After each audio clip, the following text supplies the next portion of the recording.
Good morning po, Yusek. Binatikos po ni dating presidential spokesperson Attorney Harry Roque yung anyay lantarang katiwalian ng mga Marcos sa gitna po ng investigasyon ng Hong Kong sa umano'y gold-linked money laundering activities. Ito po yung nabanggit din sa isang media entity dito sa Pilipinas, bukod po doon sa mga report from Hong Kong and Taiwan. Nakarating na po ba ito sa kaalaman ng Pangulo? Ano po yung kanyang reaction kaunay nitong panibagong allegation po na ito? Wala pong katotohanan.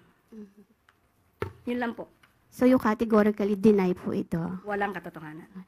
Doon po sa pagdalo ng Pangulo kanina po sa One Cebu rally sa Cebu, yung po ang presensya ng Pangulong Marcos ay sign po ba yon na yung suporta niya kay suspended governor, Cebu Governor Gwen Garcia ay parang sign din na sinusuportahan niya yung paglabag or hindi pagsunod ni Governor Gwen doon po sa kautusan ng Ombudsman?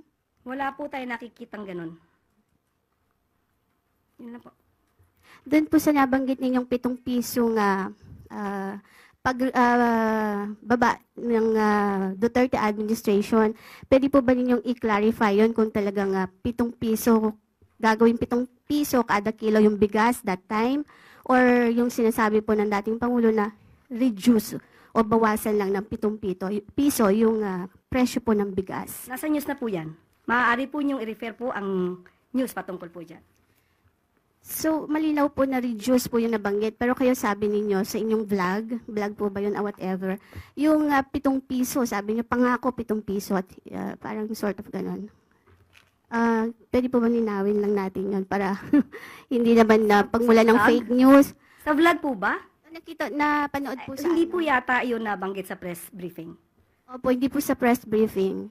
Parang you're talking na pinapakita niyo pa yung SONA something ni PRRD. Para lang po magkaroon ng sa halip Hindi na... po yun pahayag ng Pangulo. Nandito po tayo sa ating press briefing para ihayag po ang direktiba, announcements ng palasyo. Hindi po patungkol sa aking pagbablog. Hindi pa nabanggit ko lang po yung vlog, Yusek, para lang po hindi Miss Eden, pasensya na po, hindi po ako makakasagot ng anumang sinabi ko outside